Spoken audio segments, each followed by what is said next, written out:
ശുദ്ധമായ കുറച്ച് എന്താ പറയുക ഗ്രാമത്തിൻ്റെ അന്തരീക്ഷം നമുക്ക് കാണിച്ചു തന്ന, അതുപോലെ തന്നെ പച്ച മനുഷ്യന്മാരുടെ ഗ്രാമീണ ജീവിതങ്ങളെ വരച്ചിട്ടൊരു സിനിമയായിരുന്നു മുത്താരം കുന്ന് പിയോ. മുത്താരം കുന്ന് പിയോയിലൂടെ നമ്മുടെ സിബി സാറിൻ്റെ സഞ്ചാര വഴികളിലൂടെ നമുക്കൊരു ചെറിയ യാത്ര പോവാം. കൊട്ടാരക്കര താലൂക്കിലെ മേലില എന്ന ഗ്രാമം 1985 ജനുവരി 7 ആ ഗ്രാമത്തിന് പുതിയൊരു വിലാസം കൈവന്നു. മുത്താരം കുന്ന് പിഒ.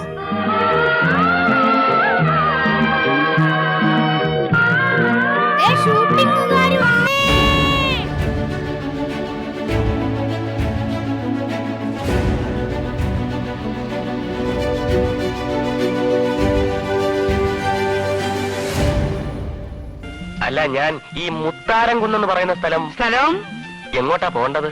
ചലച്ചിത്ര രംഗത്തേക്ക് കടന്നു വന്ന സമർപ്പിത ചിത്തനായൊരു നവാഗത സംവിധായകന്റെ പുതിയ ചലച്ചിത്ര വിലാസം കൂടിയായിരുന്നു മുത്താരം കുന്ന് പിഒ.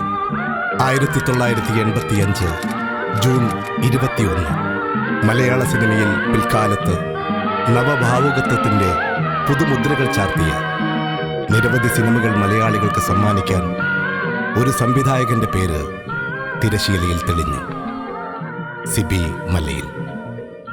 പ്രണയിനിയെ സ്വന്തമാക്കാൻ നായകൻ പ്രയോഗിച്ച ഒരു കുതന്ത്രമുണ്ട്. ഏറ്റവും ഗംഭീരമായ സംവിധായകന്റെ ഒരു ബ്രില്യൻസ് ആണത്. നമുക്ക് നോക്കാം ആ കുതന്ത്രം തന്ത്രമാക്കി എങ്ങനെയാണ് അദ്ദേഹം മുമ്പോട്ടേക്ക് വെച്ചത്.